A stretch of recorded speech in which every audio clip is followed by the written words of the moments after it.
Did you know that watering your locks every day could actually be harming them instead of helping you? Let's talk about it. Hello, hello, hello. What an amazing 2024 update of the lovely Sheila, who has been using the I Am Melanin Magic products for over 2.5 years. She looks marvelous, and so can you. Are you tired of struggling with hair growth and thinning strands? Release the magic in your locks and tresses with I Am Melanin Magic hair oils. Our premium blend of all natural ingredients strengthens, restores, and revitalizes your hair for maximum health and growth. Don't let thinning hair straighten hair. Upgrade your hair care game today. So are you. I Am Melanin Magic hair oil. Welcome to the channel.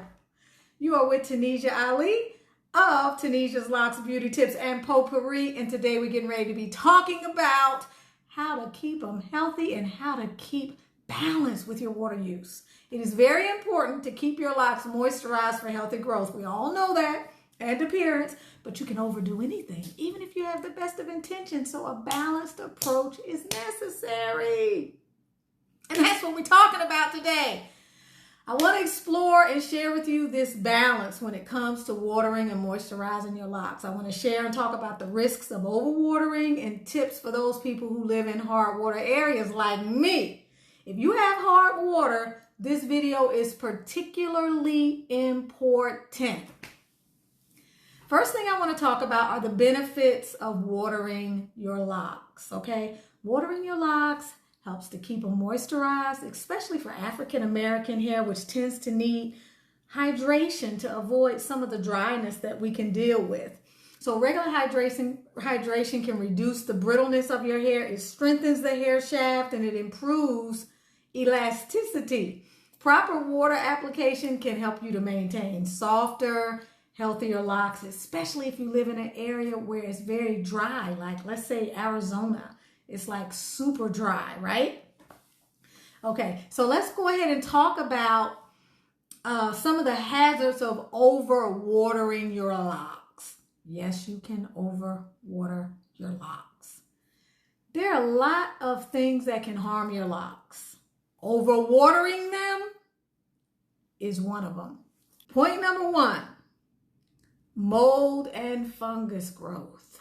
Excess water can settle in your locks, especially when your hair isn't dried thoroughly. Damp environments, as we all know, promote mold and mildew, leading to not only funky and unpleasant odors, but potential scalp issues. This is very real. Shout out to Angelica, who had to cut off her long locks because she was watering them every day and swimming every day. And eventually she got fungus and it spread throughout her entire head. This is real. Love you, Angelica, for sharing your story.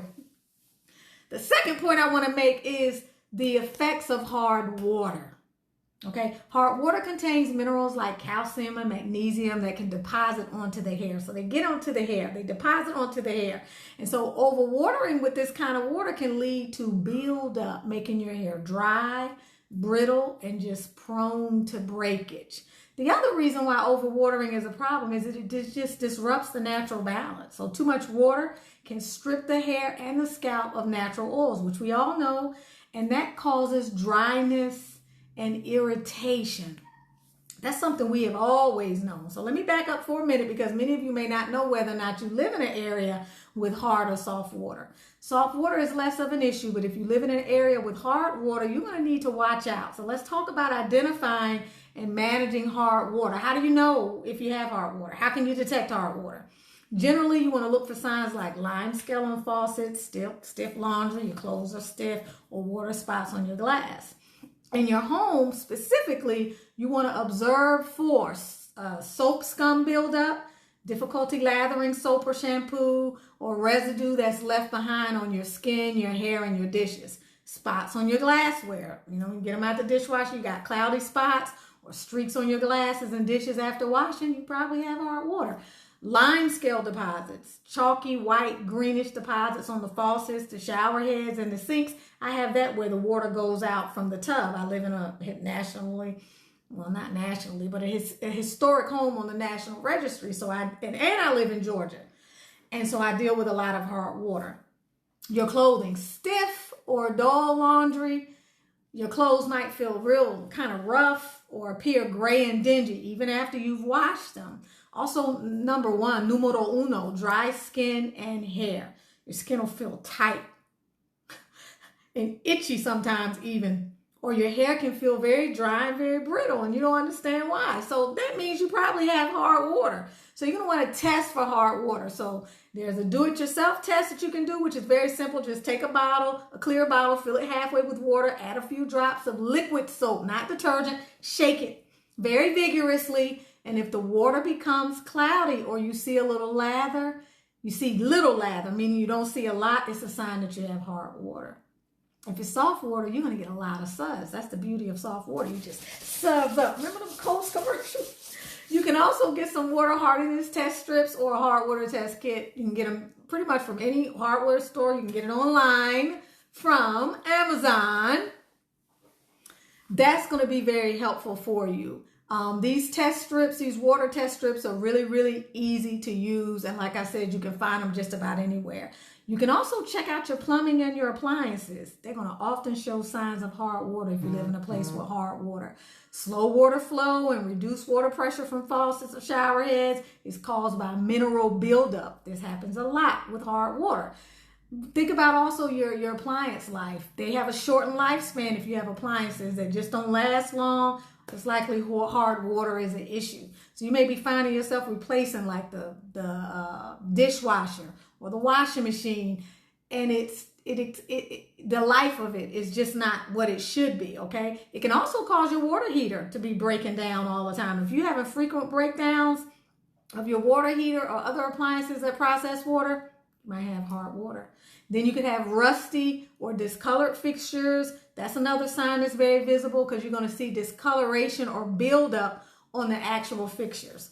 The other way you can tell is just to contact your local water department. I forgot to mention that many municipalities provide water quality reports, and it gives details of the hardiness or the hardness level of your water, the mineral content. You can get these online on your municipal county website. My water department sends them to us at regular intervals. Now, let's talk about if you do have hard water. What do you do if you do have hard water? There's some solutions, okay? You can use a water softener or install a filter to reduce the mineral content. You can put that on your shower head.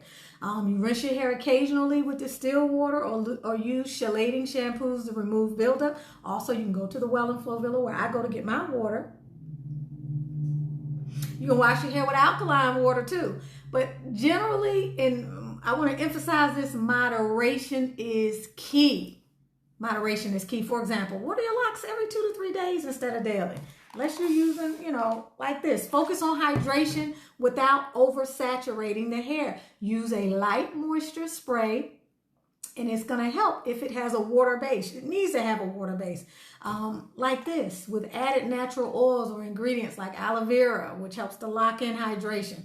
Aloe also has powerful moisture retention properties and is very water soluble, so you can add it to a water-based spray. You want to seal in the moisture. So after spritzing, like this has natural oils in it that have humectant properties, but if you have wet your hair, use the type of oil or an oil that helps to seal in the water and will prevent it from just evaporating, especially when it's hot.